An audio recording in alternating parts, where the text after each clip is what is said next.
Con ustedes el mejor canal Historias Piadosas, vídeos se publican todos los días, únete a nosotros.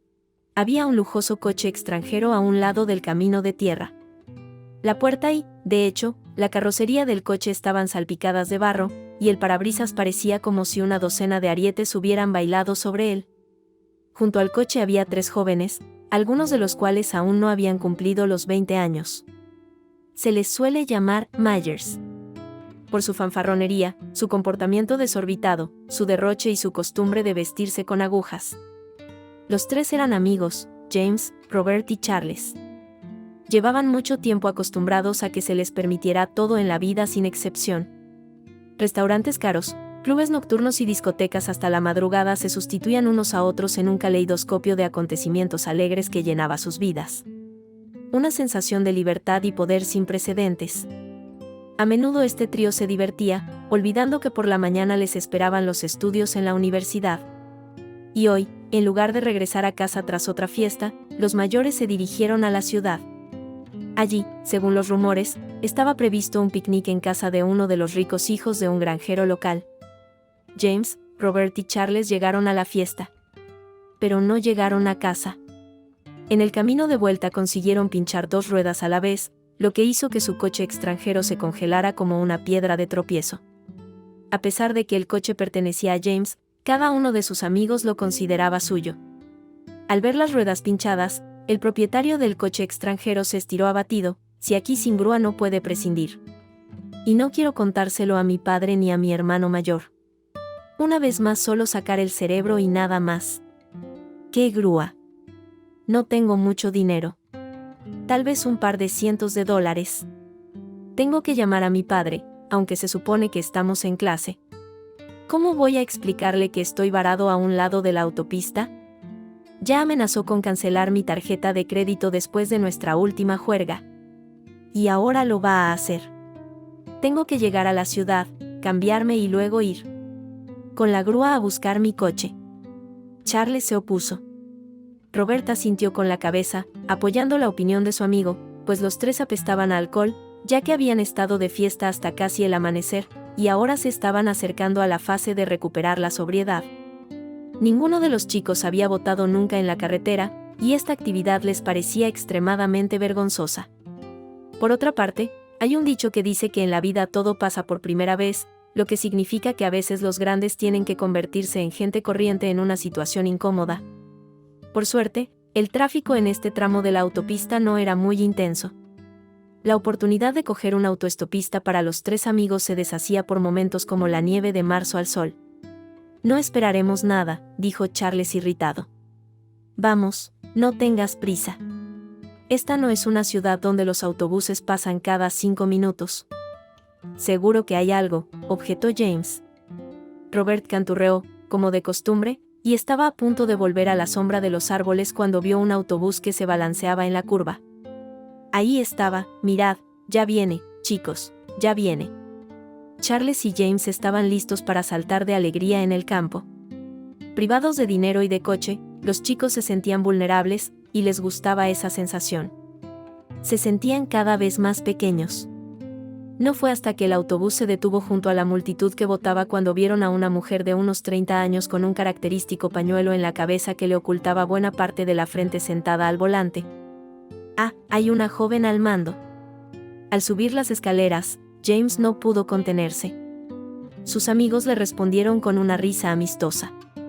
Hicieron que los pasajeros se estremecieran y se apretujaran involuntariamente en el asiento. Exudaban olor a alcohol. Trinity llenó inmediatamente la mitad de la cabina, lo que hizo que todos los presentes tuvieran asociaciones con un pub barato. Reían alegremente, bromeando entre ellos. Los chicos se acomodaron en los asientos vacíos, lanzando al conductor dinero para el pasaje. Como una limosna a un mendigo, el cambio no es necesario, mamás. Guárdalo para cosméticos. Bastante grosero, añadió Charles. El conductor pudo ver por el rostro enrojecido de vergüenza de la mujer. La frase del pasajero le tocó la fibra sensible. Pero ella no respondió a las insinuaciones. Pisó un poco el acelerador, casi inconscientemente. Para su suerte, hoy no había controlador en la ruta, y el conductor tuvo que combinar ambas profesiones. En algún momento, el clamor de tipos achispados empezó a ponerle nervioso. Por lo que les dijo el conductor, girando: tíos medio borrachos, ¿podemos estar un poco más tranquilos? Pues no estáis solos en el autobús. La frase de la mujer provocó en los chicos un sincero desconcierto. Francamente hablando, hace tiempo que se acostumbraron al hecho de que en su vida alguien se atreviera a cruzarse con ellos, a venir al restaurante. Así que el camarero se dispersó literalmente en amabilidad. Y si vienen a una tienda, los vendedores están listos para llevar a los clientes ricos en sus brazos. Y así sucedía en todas partes, donde quiera que hubiera un trío temerario de mayores. Pero calcularon mal con una conductora llamada Clara. Ella no iba a ceder el paso ni a adular, y por eso hizo su trabajo, como prescribían las instrucciones. Pero los chicos no podían perdonar tal cosa. James fue el primero en estallar, gritando por toda la cabina: será mejor que vigiles la carretera. Han puesto a un mono al volante. Se cree que es una conductora. ¿Quién diablos piensa eso? Como si los hombres no fueran suficientes. Charles y Robert apoyaron inmediatamente a su camarada con una carcajada que sonaba más bien a risa de chacales. Clara apretó dolorosamente el volante, pero mantuvo la compostura. Ya había oído muchas veces el chiste del mono con la granada, pero seguía sonando muy hiriente y ofensivo en boca de aquellos mocosos. Apretó los labios, se colocó el pañuelo en la cabeza y se metió suavemente en la esquina. En otros 40 minutos se libraría del borracho que había subido a su autobús por casualidad. Hacía poco que a Clara le habían asignado esta ruta. Antes de eso, conducía un pequeño autobús lanzadera por las calles atestadas de coches de la ciudad. Clara misma quería una sensación de libertad que solo podía darle una gran carretera llamada autopista. Hacía tiempo que soñaba con coger el autobús interurbano. A Clara le gustaba escuchar el apacible ruido del motor, acompañado del crujido de los neumáticos sobre el asfalto. En esos momentos se sentía a sí misma y al autobús como uno solo. Sobre todo por la mañana, cuando una brisa fresca entraba por la ventanilla, acariciando las mejillas frescas del conductor. Al principio, al ver a una mujer al volante del vehículo, los pasajeros se ponían nerviosos. Y de vez en cuando miraban con recelo a la carretera. Pero tras acostumbrarse un poco, se calmaron e incluso se sintieron cómodos. Clara conducía desde los 18 años y podía conducir casi cualquier cosa, desde una moto hasta un camión. Sin embargo, abrió esta categoría por puro interés deportivo, ya que consideraba que trabajar en un camión volquete era demasiado duro para una mujer. Pero la vacante de conductor de autobús le llamó la atención a primera vista. Su amiga, por supuesto, le retorció el dedo en la sien, llamándola obsesa. ¿Para qué necesitas todo esto? Eres una mujer, la guardiana del hogar y todo eso. ¿Qué tipo de rally estás corriendo? Conduces un coche, eso está bien. ¿Qué haces en un autobús? Tienes un hijo que va a primer grado. Mamá está enferma, y te estás volviendo loco en las carreteras. Basta ya. Sabes que me encantan los coches desde que era niño. Mi padre trabajaba en un camión de pan. Me enseñó todo. Me enseñó todo. ¿Cómo no vas a hacerte conductor? Clara se opuso. Sucedió que el trabajo en la ruta se convirtió para ella en esa misma válvula de escape, que la ayudó a sobrellevar todos los golpes del destino. El marido de Clara la abandonó un año después del nacimiento de su hijo. Es difícil decir que influyó exactamente en su elección, pero, lo más probable, es que en este caso no prescindiera de un tercero. En la persona de una amante rica del número de cazadores de hombres más jóvenes. Aunque para muchos de su ex no parecía el hombre ideal y marido. Antes del divorcio, ella pensó que era exactamente eso. Por desgracia, demasiado tarde se dio cuenta de su error, cuando era imposible corregir la situación. Por otra parte, en memoria del matrimonio fracasado tuvo un hermoso hijo, que se convirtió para ella en el sentido de la vida. Cuando llegaron por primera vez a la estación de autobuses, los compañeros movieron la cabeza con decepción o criticaron abiertamente a la conductora. Nadie creía que Clara pudiera manejar el autobús tan bien como los hombres. Tuvo que pasar por muchas cosas antes de ganarse el respeto del equipo. Hubo de todo. Y lágrimas amargas por las tardes y decepción, rayana en la más absoluta desesperación. A menudo los compañeros bromeaban sobre Clara, luego un canto rodado bajo la rueda, para que no pudiera moverse del sitio. Le ponían algo pegajoso en los tiradores de las puertas del conductor. Desde el punto de vista de un hombre, todo eran bromas inofensivas. Pero a Clara le parecían algo fuera de lo común. Su verdadero respeto llegó cuando ayudó a un conductor que había tenido un accidente. La víctima era un hombre. Un hombre más o menos de su edad se había estrellado contra un árbol por culpa de una maniobra torpe. El propietario del coche extranjero no tenía nada que ver. La culpa era del temerario motorista, cuya colisión intentó evitar el conductor del coche. Por supuesto, el hombre tenía la opción de dejar que el motociclista chocara contra él, dejando al veloz motorista discapacitado durante años, o evitar la colisión él mismo, eligiendo un árbol o un poste como alternativa poco envidiable. El propietario del coche extranjero se decantó por lo segundo. En la colisión con el obstáculo, el coche quedó gravemente deformado, por lo que el conductor quedó inmovilizado en la cabina. Además, el impacto causó daños en el sistema de combustible, lo que provocó un incendio en la zona del capó. Al ver este espantoso espectáculo, Clara detuvo el autobús y, sacando un extintor, se apresuró a ayudar. La mujer actuó casi en automático, como si todos los días participara en operaciones de rescate similares. A Clara le costó bastante esfuerzo sacar al hombre de la cabina. Clara tuvo que emplearse a fondo. Afortunadamente, sus esfuerzos no fueron en vano. El conductor se salvó. En cuanto lo sacó a una distancia segura, se produjo una gran explosión causada por el incendio del depósito de combustible.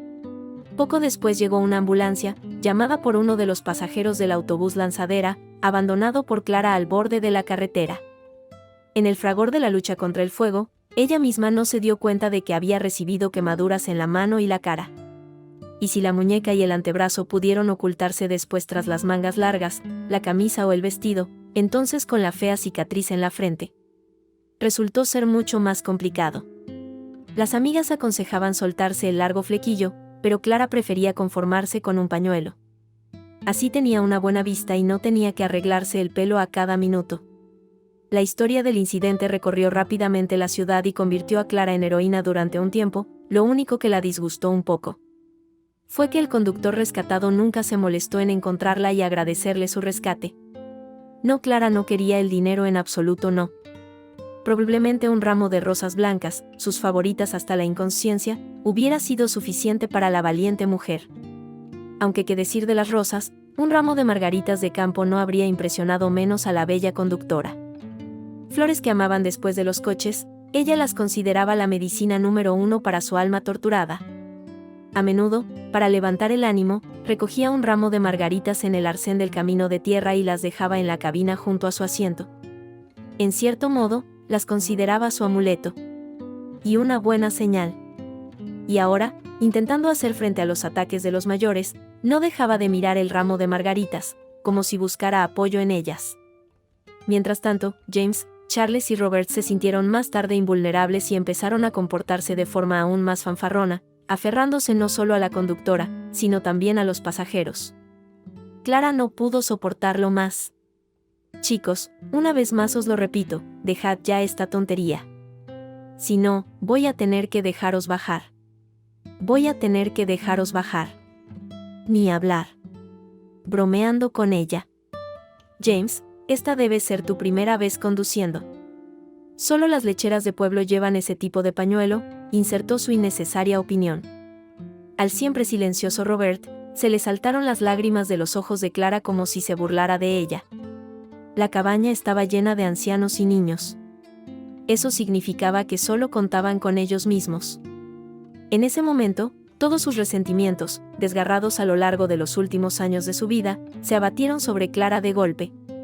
Había de todo: rabia contra su exmarido, que la había abandonado a ella y a su hijo, y las bromas de sus compañeros, e incluso la actitud de algunos pasajeros. Toda esta negatividad se mezclaba en un todo, convirtiendo a Clara en una furia iracunda.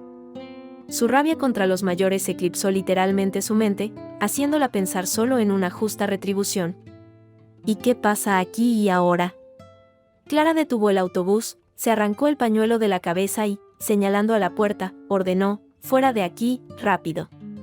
Podéis quejaros de mí a vuestros padres. O a quien sea. Me da igual, pero no voy a llevaros más. James miró a sus atónitos compañeros. Pero no se atrevió a desobedecer al conductor. Sobre todo después de ver el extintor del coche en manos de Clara, que pensaba utilizar para el fin previsto. Para enfriar el ardor en los corazones de los acalorados jóvenes. Una vez en el arcén de la autopista, los chicos volvieron a abatirse, y su chulería y arrogancia se esfumaron como cáscaras. Dejaron un residuo muy desagradable en sus almas. Clara guardó silencio un momento y estaba a punto de regresar a la cabina cuando un caro coche extranjero se detuvo junto al autobús. Los ojos de James brillaron literalmente de alegría. «Es mi hermano William». «Hermano, ¿has oído?».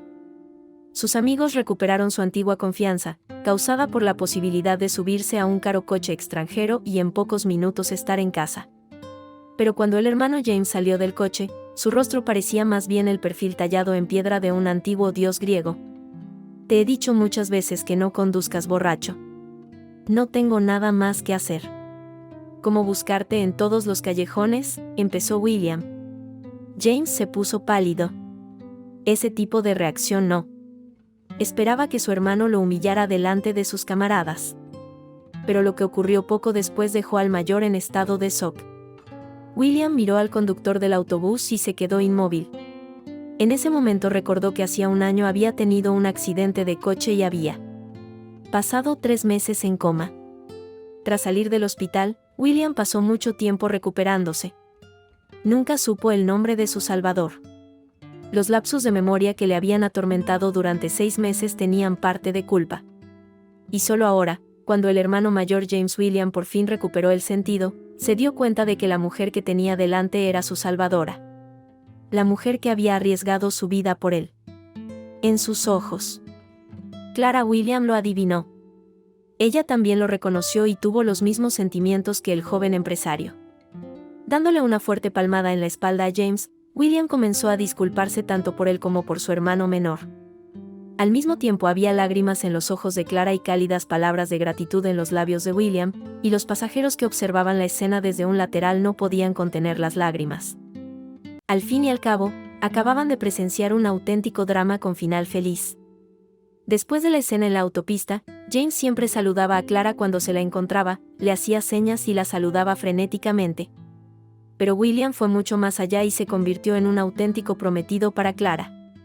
A veces bromeaba sobre ello, diciendo que ella, sin darse cuenta, había salvado a su futuro marido, dándole prácticamente una segunda vida. Pero esa es otra historia.